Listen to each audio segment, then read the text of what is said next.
Monsieur le ministre, monsieur le rapporteur spécial, monsieur le rapporteur général, chers collègues, voici certainement le dernier texte que votre gouvernement défendra devant cette Assemblée. Ce n'est pas une loi technique que l'on soumet aujourd'hui à notre vote. C'est bel et bien un texte budgétaire et austéritaire. Alors que nous avons appelé toute l'année à un projet de loi de finances rectificatif pour trouver des recettes nouvelles. C'est la preuve bien vivante de la politique brutale qui a été imposée à la France. Vous avez l'audace d'affirmer que c'est une loi de soutien, mais c'est un contresens manifeste et un mensonge patent. On a entendu hier la ministre chargée des relations avec le Parlement faire une liste si longue qu'elle en devenait risible. Qui pense-t-on encore tromper?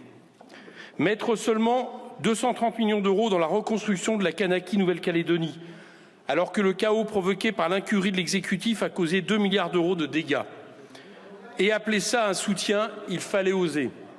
Quant à l'aide à l'Ukraine ou au versement des primes JO, tout cela ne dépasse guère quelques centaines de millions d'euros.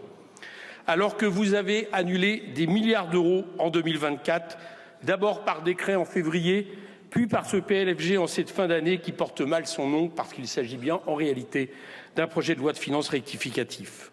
Or, toutes ces économies que vous souhaitez correspondent précisément au déficit creusé par les errements de votre politique économique. Le vrai nom de cette loi, c'est l'irresponsabilité austéritaire.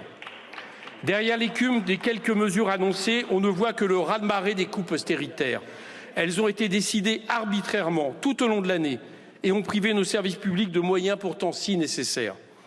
Les dépenses dans l'écologie ont été réduites de moins 10,7%, alors que le GIEC, l'ADEME, les instituts, les associations, les ONG nous disent d'une seule voix que si nous n'investissons pas maintenant, le dérèglement climatique nous coûtera à terme encore plus cher que ces investissements que vous refusez. Autant dire qu'en baissant les dépenses dans l'écologie, vous admettez que vous n'investirez jamais dans notre avenir écologique, car si vous trouvez que cela coûte trop cher aujourd'hui, cela coûtera définitivement bien trop cher demain. Ensuite, l'aide publique au développement que vous amputez de moins 17,2% de ses crédits. Pas la peine donc d'être solidaire. Mais n'est-ce pas la France qui non seulement a une dette à l'égard d'anciens pays colonisés, mais émet aujourd'hui une part significative des gaz à effet de serre? N'avons-nous pas des devoirs vis-à-vis du reste du monde? Enfin, les associations et le sport.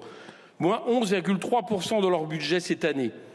C'est incohérent avec l'idée du sport annoncée comme grande cause nationale quand il s'agit d'aller chercher des médailles par un exécutif qui plastronne.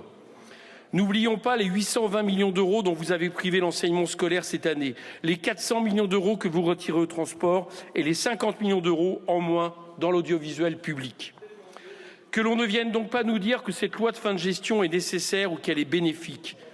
Elle n'est que le signe de la morgue néolibérale qui ruine les services publics et feint ensuite de s'étonner de la hausse de l'extrême droite.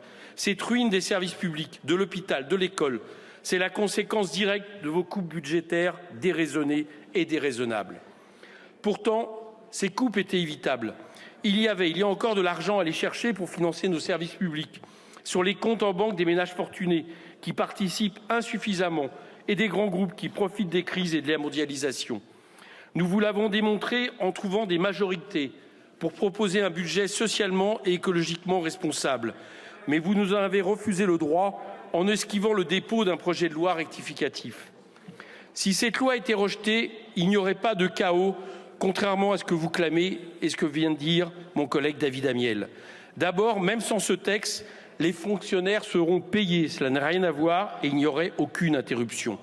Ensuite, on débattrait à nouveau et on aboutirait, si enfin vous daigniez présenter un vrai texte de projet de loi de fin de gestion et non pas un texte qui ampute les services publics, à un texte nouveau. Les aides nécessaires pour la Kanaky, l'Ukraine, les viticulteurs seraient versés, l'État remplirait son devoir. Vous ne pouvez vanter sans cesse vos institutions, puis subitement faire croire à des fragilités imaginaires lorsque cela vous sied. Il demeure que cette loi de fin de gestion consacre votre politique austéritaire pendant l'année passée, cette politique qui serait poursuivie et aggravée si le budget que vous avez défendu était adopté dans le cadre du PLF 2025. Pour l'heure, je ne peux souscrire à cette loi de fin de gestion. Je voterai donc à nouveau contre ce texte. Merci.